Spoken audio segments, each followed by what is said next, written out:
All right, welcome to another episode of the Coffee Break Podcast. We share business ideas, practices, and strategies, and today we're really excited to sit down with our guest, Bill Bath, who does a couple of different things, but we'll be talking with him about his CEO and executive coaching group and talking about some mergers and acquisitions, that exciting world of M&A.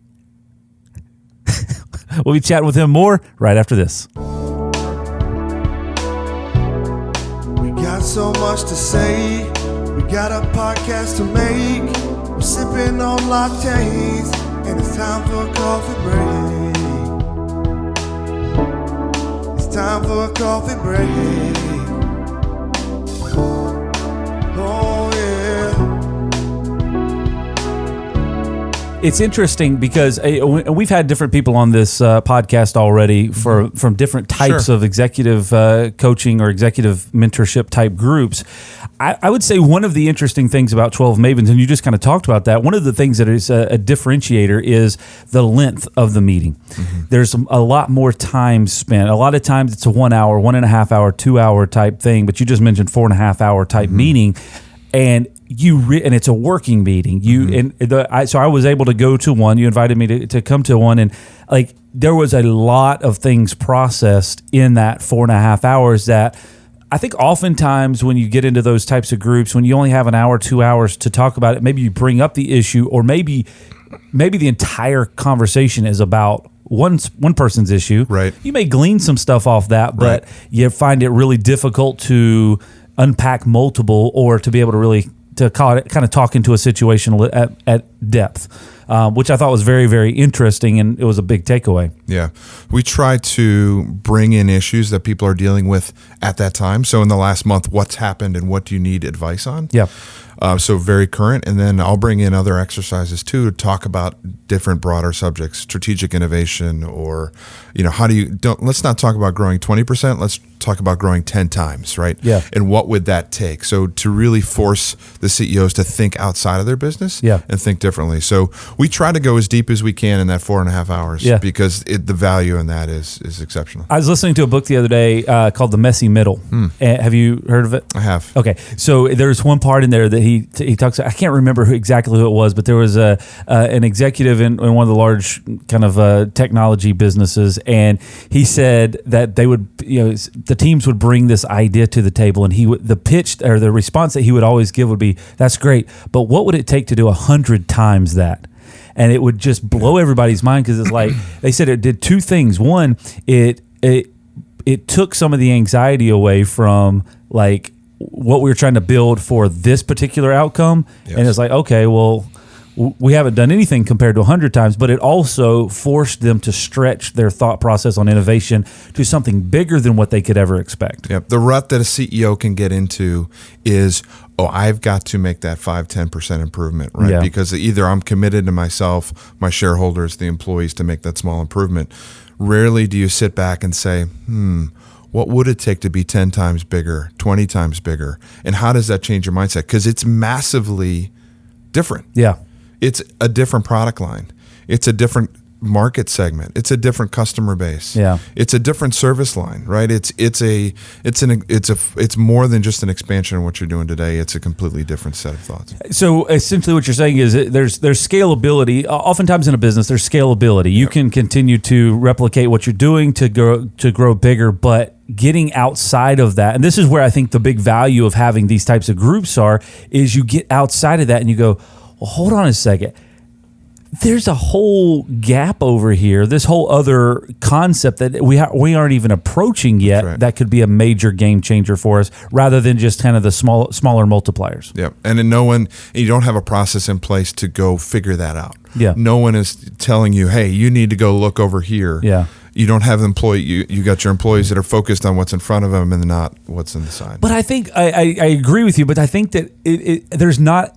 It can't exist. Like there can't be a formula that you always go to and say, this is how it comes from conversation with other people that are thinking that, kind of clashing ideas off of each other to kind of to open that up. I think you're spot on. There isn't a formula, but there's a process you can put yourself in. Yeah. You can't force innovation, right? But you got to put yourself out there to have those conversations, and you've got to put yourself out there to make time. The key in innovation is time to think differently, or time to talk to customers about what other needs they have that are not met yet. Yeah. Right. Most people, again, get in that rut and they don't have the time. They don't set aside the time. Yep. And then oftentimes they don't know what questions to ask or answer. So, Bill, going back to this 12 Mavens thing, what got you involved in that? Like, what was the what brought you to that point in life? You've been in business for a number of years, and then all of a sudden, hey, I think this will be a great use of my time. Yeah. So short career story. I'm in my third career, and first career worked with Fortune 100 companies inside those companies. My second career, I was a consultant. I had my own firm for 10 years, and I was actually counseling CEOs and C-level folks on how to improve their business, and we'd go in and help that. And so when I left that, I joined up with 3 other partners here in Charlotte. We started Legacy as an M&A firm. And there was an itch that I just hadn't quite scratched yet, and that was there were people that owned a business that didn't want to sell, that still needed help. Yeah. And they didn't have the money or the need for any sort of high price consultants, which I was one, and so this was a way to figure out how to help them in a cost effective group setting, right? So if I understand what you just said correctly, there is a category of people that were trying to improve their business structure in preparation for selling it. Potentially. Yep, potentially. And then there's this whole other set of people that are actually just trying to figure out how to make their business better because they just want to grow their business. That's exactly and right. And that's you're saying the lessons I've learned from over here I can apply. Absolutely. It's a lot more fun to help medium to small type size businesses than it is large businesses. Nothing against them. Yeah. But you've got a massive team, you've got a CEO, you've got a bunch of well-experienced folks. A lot of smaller businesses don't have that. Yeah. And so if they want to improve their business, it's a challenge for them to get those outside ideas. So in this 12 Mavens thing, what makes a good candidate for you? What makes somebody that says, hey, this is a good individual to come into this group that's going to add benefit or that we can work with? Yeah, really simple, growth-minded. Don't want someone who's on cruise control and just kind of riding out. They're still thinking about growth and how to improve my business. The second is they want help, right? I mean, it may seem simple, but there are a lot of people out there that think, oh, I know it all, right? And then someone who's got the experience, but is also willing to learn, right? It's that balance of I'm going to go in there and share what I know, but also sit back and go, wow, I could learn a lot from these other people. In these meetings, in this structure, what is one of your favorite kind of exercises that you go through to help kind of walk through an issue? Say somebody comes in there with some type of an issue. How are you walking through that? Is there a certain series of questions that you're asking, like to kind of aid in thinking through that? Yeah. So the key there is just understanding what the issue is, and then turning it back on the team and say, this person is going through this situation. How many of you have done that before? Yeah. How many of you have seen that? And what did you do? How did you solve the problem? Give us an idea on how you went through thinking about it, how you went through trying different things to see what would work. But really turn on the team. In those rooms, I'm the facilitator. It doesn't matter how much experience I've got. Yeah. It's about the collective room. And so I'd like to turn it on the folks that are in the room to really answer the question. Of the process, how much of it is accountability versus just conversation? It's a good mix of both, right? I mean, people are going to glean different things from different parts of the conversation that are pertinent to them. So I can't control that, right? They have to be engaged and listen and take what they need for their business. But we do have an accountability section where if people, we talk about a certain topic, they take away kind of a to-do for that particular month and come back and report to the group. Because CEOs are notoriously not really accountable to anyone. Yeah. Right? Their family. Yeah. They are accountable to their employees, but if they have a new idea or something they're going to try, they can easily kick the can down the road and not have to do it. Yeah. One of the interesting things when I've been through some of these processes before, it's like you get in a group with business owners and even growth-minded business owners, and you kick around a lot of ideas, and then everybody's like, well, it'd be great if we could do A, B, or C. It'd be great if we did this. And one of the most infuriating questions that I get asked in those conversations are, what has to be true in order for this to happen? Right. So, hey, we'd like to grow this way, or we'd like to hire this many people, or we'd like to do whatever. what has to be true in order for this to work, and it forces you to essentially reverse engineer how to get there. Right. It's a great question. Yeah, it's an infuriating question. Which means it's a good question, right? Exactly. They're holding you to task, right? I mean, because it's really easy to do nothing. Yeah. Right? It's easy when I talk about growth-minded and a candidate, it's really easy to sit back and go, gosh, I wish I was a bigger business or I wish I made more money, right? Yep. The tougher part is what do you need to do differently to make that happen? Yeah. And don't let yourself off the hook. Well, because it's easy to go through the process of thinking or saying all the reasons why you can't do something. Those are simple. Yeah, that's easy. You can do that in 5 minutes. Yeah. Right? It's how do you then design how you can do it? Yeah, exactly. Yeah. All right, I want to shift the conversation a little bit from that, because those are, I mean, we could talk about this for hours, but I want to shift over to one of the other things that you're focused on, one of the other careers, I guess, that you've dealt with is mergers and acquisitions, because this is something I think is relevant in the business market, has always been, I guess, but more so. What does that mean, and what is your role in those processes, setting businesses up for, I guess, for sale, for purchase, for helping to acquire another business? Talk a little bit about that process. Yeah, absolutely. So the M&A world some people really understand it, some people don't. It's pretty simple. At some point, business owners are going to want to move on from their business, right? So mergers and what we do is try to help them improve the value of their business so that when they do move on, whatever that move on looks like, that they can maximize value and maximize their exit. So move on could be, well, let's start with improvement. Improvement is critical, right? A lot of people have been running their business for 20 years. They never had any outside influence.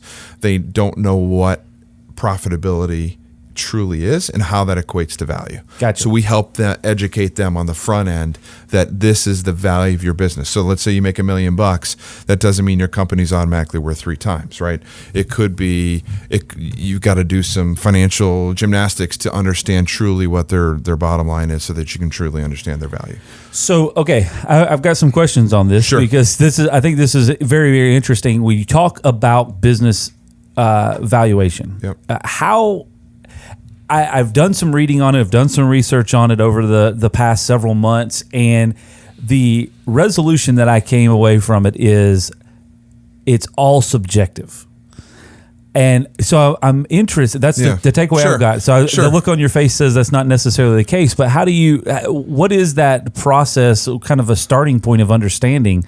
Because as we talk with other businesses, it's as you kind of alluded to there, a small business owner may evaluate it based off of revenue, and that's not necessarily the case. So how do you go start that process? Yeah. So the first thing to remember is you're probably close to right, because value of the company is really what any unencumbered buyer will pay for your business. Okay. Now, that's the easy definition, right?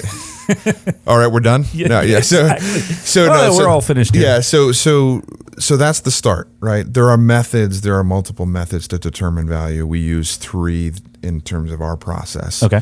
To help educate and create a value for the business owner. That being said, we always put the caveat on there and said, listen, if your business is highly desirable and you have a big buyer pool and you have a lot of people interested, we create kind of that auction, that desire process, really, then you could get a value that's higher than what we put in our valuation.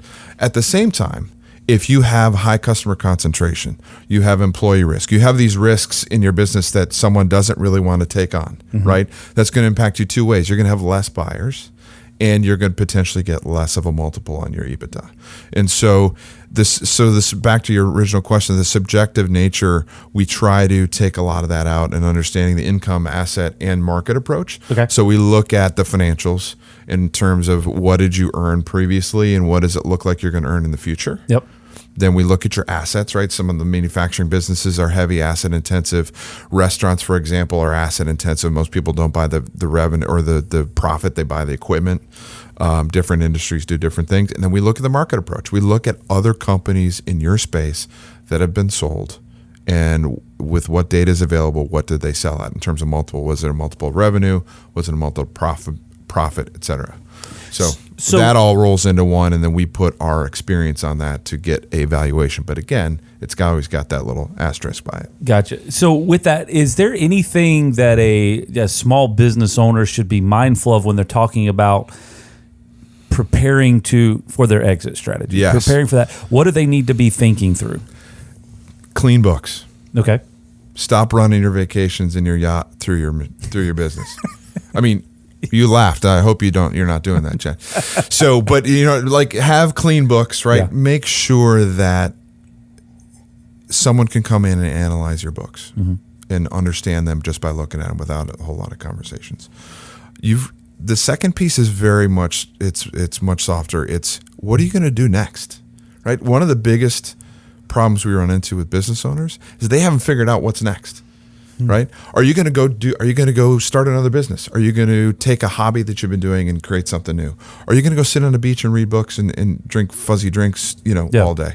Are you going to travel, right? But because that has a direct reflection on how willing they are to sell. And so if they haven't figured out what's their motivation to sell, exactly right. So we spend a lot of time up front. Our first conversation typically is let's just go have a cup of coffee. Yeah. And decide, and we try to assess. They say, "Oh, I want to do this," but that's not always the case. We find more often than not we have to ask a little deeper, a few more questions just to get to that. So those are the two key things. What are you going to do next? Make sure you have clean books. Then the rest of it is, we in our valuation process will also offer people kind of that value enhancement. All right, so we understand what your value is today. If you made these tweaks or did these things differently, gotcha, you could improve your bottom line by X. And if you're willing to do that for the next 6 months to a year and then go to market later, then you could have an improved value. So we try to help people. It's for us, it's not just about the transaction. It's about creating the right situation for the business owner. Gotcha. So along that line, there's a couple of folks that I chat with regularly, and they are big on acquiring other companies. Yeah. So in a space, they're acquiring additional companies in the same space that they are in.